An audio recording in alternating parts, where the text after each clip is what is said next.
After over a decade, the hills are back, and things in Arlen have definitely changed. From new voices and old callbacks, the King of the Hill revival is packed with everything longtime fans could hope for. If you're here for some propane and propane accessories, we've got you covered. This is 107 facts about the King of the Hill revival. Let's get started. Number 1. I was going to start with production facts, but let's just dive right into it. The first episode of the new season is titled Return of the King, which is a reference to the Return of the King novel in the Lord of the Rings series. Also, it is called King of the Hill, so it makes sense. Number 2. The first episode reveals that the Hills spent the past few years in Saudi Arabia after Hank accepted contract work as assistant manager for Aramco, a company specializing in Arabian propane and propane accessories. We get to see bits and pieces of what they were doing in Saudi Arabia, and honestly, they were living life there. Number 3. Upon returning to Arlen, the Hills quickly realized just how much the town has changed in their absence, from all-gender bathrooms and updated road signs to new restaurants serving unfamiliar cuisine. Arlen ain't the same, and we see them trying to cope with the modern-day changes. Number 4. One of the most obvious changes is Hank's age, which the showrunners have confirmed sits somewhere in his mid to late 50s at the start of the season. Number 5. If you were confused as to why we didn't know Hank's actual age, it's because it was never outright said. And Greg Daniels explained that while Hank's age was never outright stated in the original run of the series, they actually gave him an age on paper, and that was 41, or at least that's what he thinks it was. Number 6. On the outside, seems like Hank adopted a new outfit. Instead of walking around with his white shirt most of the time, on occasion, he actually wears a gray long-sleeved button-up. Number 7. Peggy, on the other hand, outside of getting older, switches things up with her clothes as well, wearing her hair down, rounder frames, and a t-shirt instead of her sleeveless top to match her age, really. Number 8. Looking at other members of the alley, we see that Boomhauer hasn't changed much in appearance, gaining a few wrinkles on his face to show his age. However, a new member in Boomhauer's circle is his girlfriend's son, Luke Jr., who stays with Boomhauer and can barely understand what he says. Number 9. Luke Jr. is voiced by Gray Delisle, and she voices a bunch of other background characters. Delisle's voice is everywhere, so you've probably heard her as Azula in Avatar, Vicky in The Fairly OddParents, Frankie in Foster's Home for Imaginary Friends, among many other roles. Number 10. While the Hills were away in Saudi Arabia, a new character, Brian Robertson, rents the house and takes care of it. Number 11. Brian Robertson is voiced by veteran actor Keith David, who you might have heard from Halo as the Arbiter, Goliath in Gargoyles, and the President in Rick and Morty. Number 12. Meanwhile, in Dallas, we see that Bobby opened up a restaurant called Robota Chain and became business partners with Chain Wasana-san. Robota Chain is a fusion of Japanese and German flavors, and as such, their greeting whenever someone goes through the door is "Irashaimase, welcome in." Number 13. Bobby owns 15% of Robota Chain, which is good, but he receives a reduced salary, as revealed in episode 6 of the newest season. I mean, that's what happens when you become business partners with Chain Wasana-san. Number 14. At Robota Chain, we're introduced to a new recurring character, Emilio, Bobby's sous chef. And honestly, I love this guy. I think he's a good addition to the crew. Number 15. Emilio is voiced by Anthony Campos, known for playing Manolo in Lopez, Rodrigo in Squidbillies, and some voices of the local population in GTA 5. Number 16. In episode 1, when Bobby cooks up some food for a bunch of college students visiting his restaurant, they chant, "Iron Chef, Iron Chef," or at least one of them does, echoing a moment from season 5 where Bobby chants the same phrase using a ventriloquist puppet. Number 17. When Bobby makes conversation with the students, we find out that he's only 21, which is much younger than the length of the gap between seasons would make him. Number 18. I don't know if it's confirmed anywhere, but the conversation between Bobby and the students might actually be referencing the fact that everything around the Hills have aged by a significant amount. The students think Bobby is pushing 30, which matches the nearly 16 years between seasons 13 and 14, but in universe, he's only 21. Number 19. Bobby is invited to a frat party, and at that frat party, Bobby shows off his chef skills by grilling burgers and veggies, proudly stating that he's always prepared with a spatula and hot sauce in hand. The hot sauce he uses, featuring a rooster on the label, and I don't think it's sriracha, is a subtle nod to season 6, where hot sauce mogul Mr. Tran sells a similar brand. Number 20. The episode reintroduces Connie Sufanusafone, now attending UT Dallas, which means that she didn't get into her longtime dream school of Harvard. Number 21. To cap off the episode's theme of change, the Girl Scouts are shown selling cookies, and it's revealed that Samoas were renamed Caramel Delights, since since it's more respectful to the Samoan people. In reality, Samoas still exist and they are named as such, but only when made by Little Brownie Bakers, which is one of the licensed Girl Scout cookie bakers. Number 22. With a revival comes a brand new intro sequence, and at the end of episode 1, we finally get to see it. It does a good job of keeping us caught up to what the members of the alley have been through between seasons 13 and 14 without having to make full episodes about it. Number 23. The new intro sequence gives us a look at teenage Bobby for the first time, and he's carrying what looks like GH as a toddler. Additionally, before the Hills fly off to Saudi Arabia, we can spot an older Connie and Joseph. Bobby and Connie look a little different, while Joseph generally looks the same, which presumably is because we've already seen him go through his growth spurt in the series, so there's not really much to change. Number 24. Taking Hank's place in the alley is Brian Robertson, which makes sense considering he lives in Hank's house, literally replacing Hank for the time being. Number 25. We know that COVID hit Arlen as well, as we see Bill coughing, followed by the rest of the alley men wearing masks. Dale defiantly wears his like a chin diaper, and we also see him rip it off and run for mayor, supporting his recap of events to Hank in episode 1. Number 26. If you look closely, we also see Boomhauer's girlfriend and Luke up here for the first time. This could be the only time in the entire season we see his girlfriend, because I don't recall seeing her in the season at all. Let me know in the comments if you spotted her in the season, because I don't remember. Number 27. King of the Hills credits theme, Yahoos and Triangles, composed by The Refreshments, gets a bluegrass makeover with Billy Strings even performing a guitar solo, or is it a banjo solo, that goes so hard you'll never want to skip the credits again. Number 28. Just like older episodes, each episode ends with a stinger, which is basically a singular soundbite from the episode itself. We are so back. Number 30. Moving on to episode 2, now that they're back in Texas, the Hills can enjoy Monsignor Martinez again, the in-universe telenovela enjoyed by Peggy and others in Arlen. The show itself receives a reboot, now featuring Martinez's son, which is a good callback to the original run. Number 31. Of course, with modern-day standards, Monsignor Martinez is subtitled, openly highlighting how subpar Peggy's Spanish is after she fails to properly translate what was said on screen. Number 32. At the Megalomart, Chuck Mangione makes a return as the spokesperson for the store in the form of a cardboard cutout.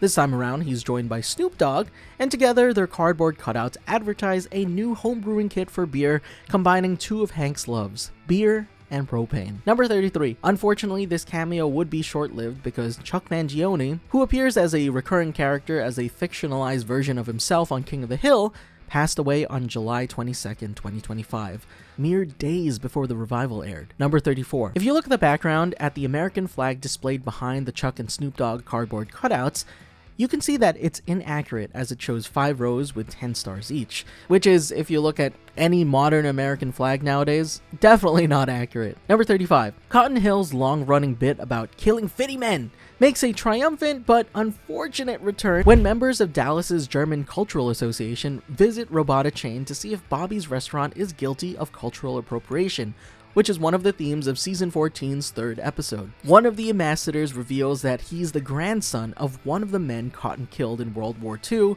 which prompts Bobby to say, "He was one of the fitty men." Number 36. Let's rewind a bit. Earlier in the episode, in his search for Binchotan charcoal to cook Japanese food traditionally, Bobby gets hold of a man named Yoshida, who is a black man adopted by a Japanese family.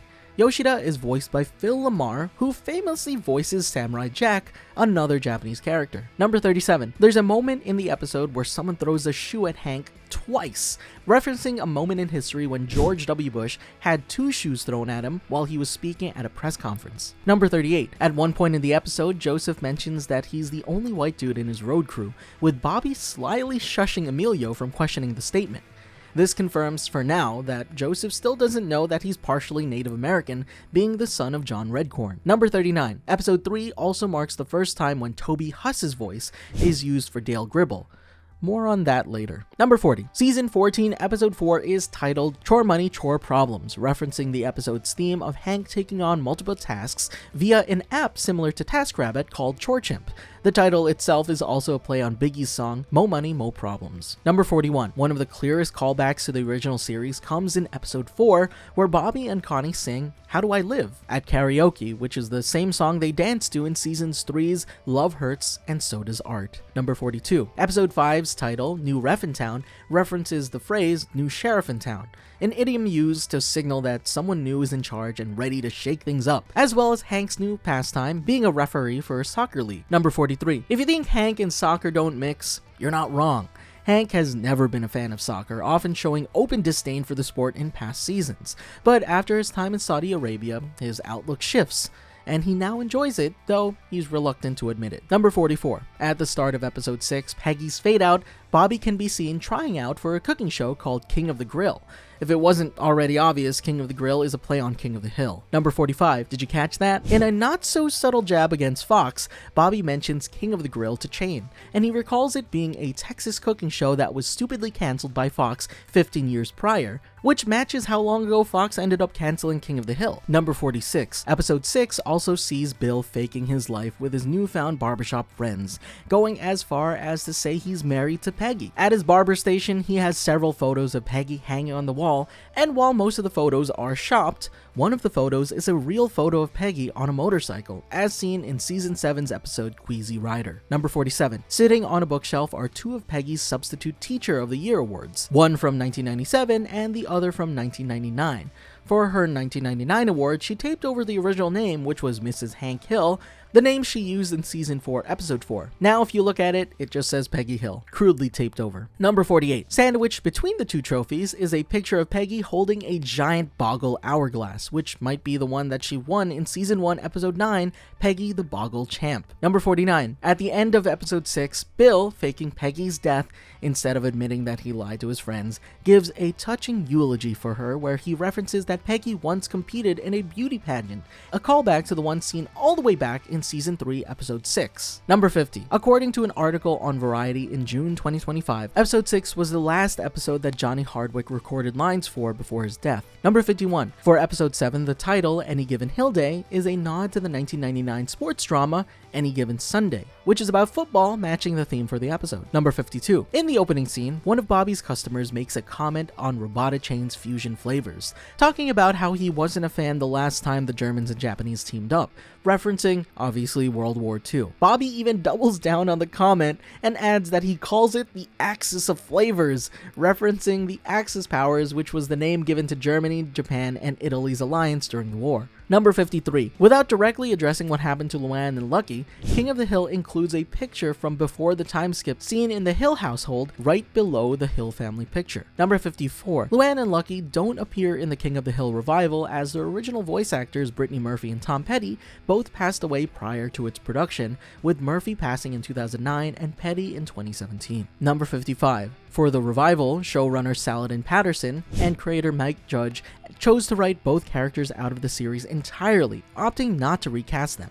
Patterson explained that the decision was made out of respect, comparing it to retiring a jersey in sports to honor someone's legacy. Number 56. As a tribute to Johnny Hardwick, King of the Hill Season 14 has a memoriam card at the end of Episode 7. Number 57. Episode 8's title, Conscious Uncoupling, is a play on the phrase conscious uncoupling, which refers to an amicable breakup or divorce. Number 58. Episode 8 marks Ronnie Chang's debut as the voice of Khan Sufanusaphone, succeeding original voice actor Toby Huss. Number 59. It's revealed that Khan still holds a grudge against Bill for dating his mother, Lauma, back in Season 7, Episode 22, Made in Arlen. Number 60. Khan's line, I still haven't forgiven him for dating my late mother. Could you? Confirms that Lauma has, in fact, passed away. Number 61. Episode 9's title, No Hank Left Behind, references the No Child Left Behind Act of 2001, which was a U.S. education law signed in 2002 under President George W. Bush. It aimed to improve student achievement through standardized testing and increase school accountability, except for this episode, it's meant for Good Hank and Man-Made, the plot for this episode. Number 62. Good Hank makes an appearance in Episode 9, now much older, a teenager in fact.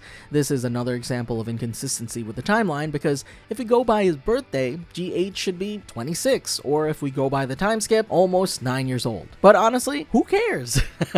Number 63. Finn Wolfhard of Stranger Things and It fame lends his talents as the voice of Good Hank. Number 64. Another Hill family member makes an appearance, Hank's Japanese half-brother Junichiro. He can be seen on a Zoom call for a meeting among Cotton's beneficiaries for a class action lawsuit settlement. Number 65. One callback from the original run of King of the Hill can be seen when Peggy gets an MRI.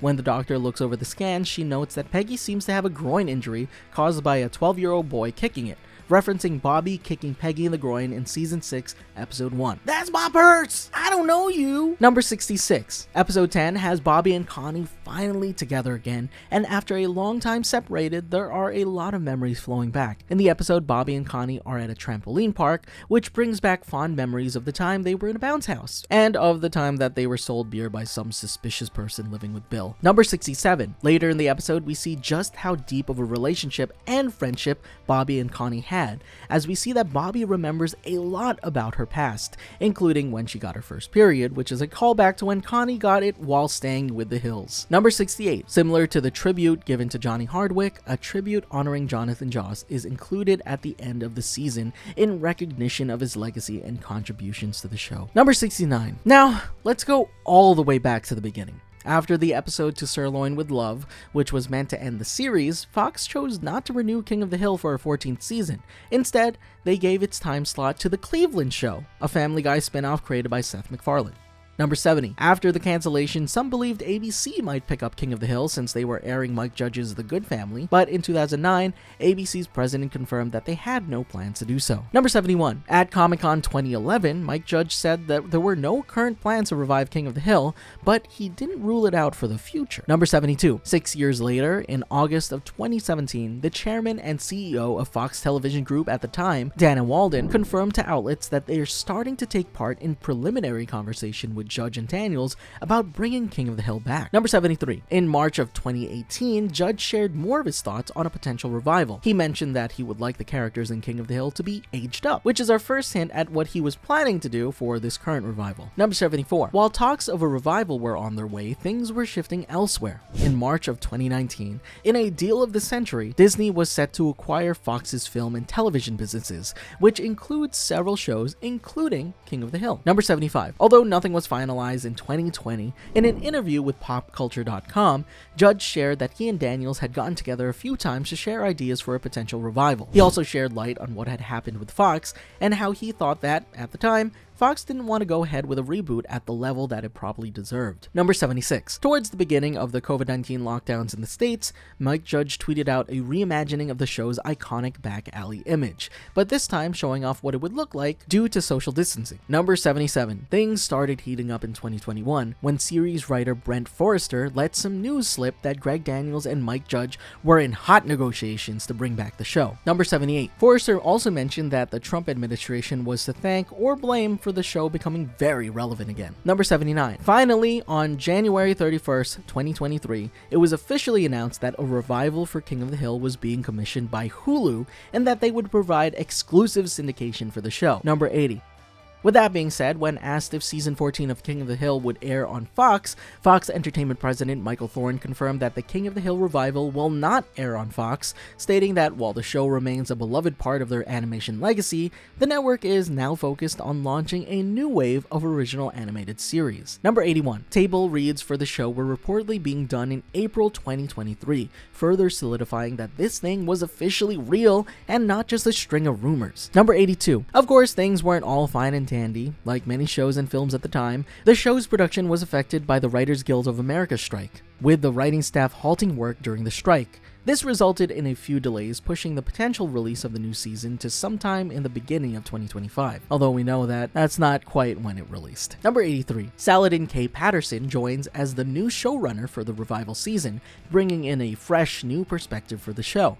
Patterson was previously a writer for Teen Angel and Frasier, and served executive producer roles for The Bernie Mac Show, Psych, and The Wonder Years revival, which for the latter he also helped develop. Number 84. While King of the Hill was still in discussion for a revival elsewhere, Fox debuted Bless the Hearts, which was created by Emily Spivey and co-executive produced by Christy Stratton, both former writers on King of the Hill. While Mike Judge wasn't directly involved with the show, he gave permission to use the Megalomart, linking both shows in the same universe. Number 85. Now, let's talk voice actors. Series co-creator Mike Judge reprises his iconic role as Hank Hill, soft-spoken propane salesman from Arlen, Texas, as well as Boomhauer, his neighbor. Number 86. Kathy Najimy returns as Peggy Hill, Hank's ambitious wife. When I first heard her voice in the revival, you can definitely feel it's aged, but it feels perfect for this Peggy. Number 87. Stephen Root reprises his role as Bill Dauterive, Hank's lonely friend and neighbor. And he does such a good job, especially in episode 6 when he's like, "Peggy, you don't have to kiss me long, you can just give me a peck on the lips, just like this." It's so creepy, but so well voiced. Number 88. Pamela Adlon is back as Bobby Hill, Peggy's eccentric and creative son. Now 21 years old in the revival, Bobby's journey into adulthood, which is being a chef in Dallas, gives Adlon a new angle in the character she's voiced since the show's inception. Like, finally something new, right? Number 89. But let's talk about that for a bit more.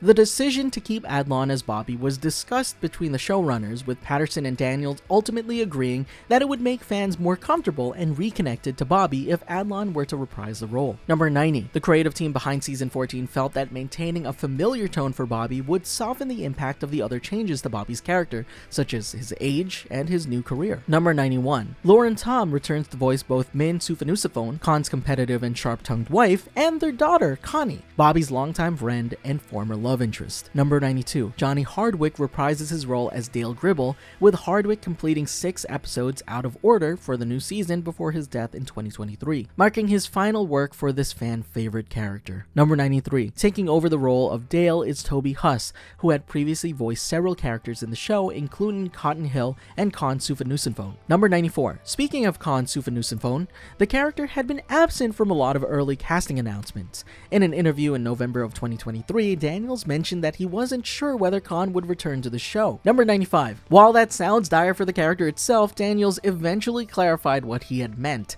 saying that he was likely to replace Toby Huss's voice for Khan. Number 96. Taking over the role of Khan Sufanusaphone is actor and comedian Ronnie Chang, replacing Toby Huss, who voiced the character during the original run of the show. Number 97. Ronnie Chang was cast in part because he was a longtime fan of King of the Hill, having grown up watching the show. Showrunner Saladin Patterson and co-creator Greg Daniels praised Chang as a natural fit for the role, with Patterson noting that bringing in passionate fans like Chang has added excitement and a sense of family to the reboot's creative team. I'm gonna break Narrator character real quick. I wasn't much of a fan of Ronnie Chang's voice as Khan. I feel like it's a little too deep. I think he needs to make it a little higher.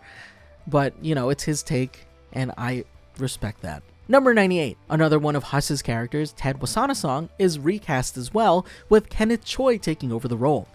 Number 99. Ted's son Chain, previously voiced by Pamela Adlon, is recast as well, with Ki Hong Lee taking over the role. Number 100. Joseph Gribble, Bobby's half-Native American best friend, is newly voiced by comedian Ty LeClaire after originally being voiced by Breckin Mayer. Number 101. Jonathan Joss returned to voice John Redcorn in the King of the Hill revival and completed recordings for 4 episodes before his death in June 2025. Just hours before his passing on June 1st, he posted an Instagram video from Austin sharing with his fans that his voice work had been completed. The 4 episodes featuring Jonathan Joss's voice are released posthumously, marking his final performance as John Redcorn, a role he portrayed throughout the original series. Number 102. One character that also doesn't make a return in the newest season is Ladybird, Hank's old dog. While it isn't explained, we can assume what happened based off of how much time has passed between seasons. Number 103. For San Diego Comic-Con 2025, just weeks before the new season aired, a special offsite activation was created outside of the convention center that would recreate parts of Arlen, Texas. Areas such as Hank Hill's backyard, the water tower, and more were recreated, with special photo opportunities and activities available to take part in for fans. Number 104. All 10 episodes of Season 14 dropped on midnight Eastern Time on August 4th, 2025, allowing us fans to enjoy everything right from the get-go. Number 105. For the first time in its history, King of the Hill will not air on traditional broadcast television. Instead, the revival has been produced exclusively for Hulu, with previous seasons airing on Fox and many more networks obviously. Number 106. While Hulu is the main streaming home for the new season in the United States, it'll be accessible to Disney Plus subscribers who have the Hulu Disney ESPN bundle. And outside of the US, where Hulu isn't available, King of the Hill will stream under the Star Hub on Disney Plus, which serves as a home for the more adult-oriented content in international territories. Number 107. As promo for the show, Hank Hill joined Theo Vaughn on his podcast where he talks about tools, life, and of course, propane and propane accessories. I'll tell you what, I really like this season of King of the Hill. I thought it blended the past with the present really well, and I'm hoping future seasons are just as strong. But what did y'all think of the new season? What were some things you liked, or some things you didn't like? Let us know in the comments below. If you enjoyed this video, don't forget to hit that like button and consider subscribing to the channel. Thank you for watching, and remember, Frederator loves you.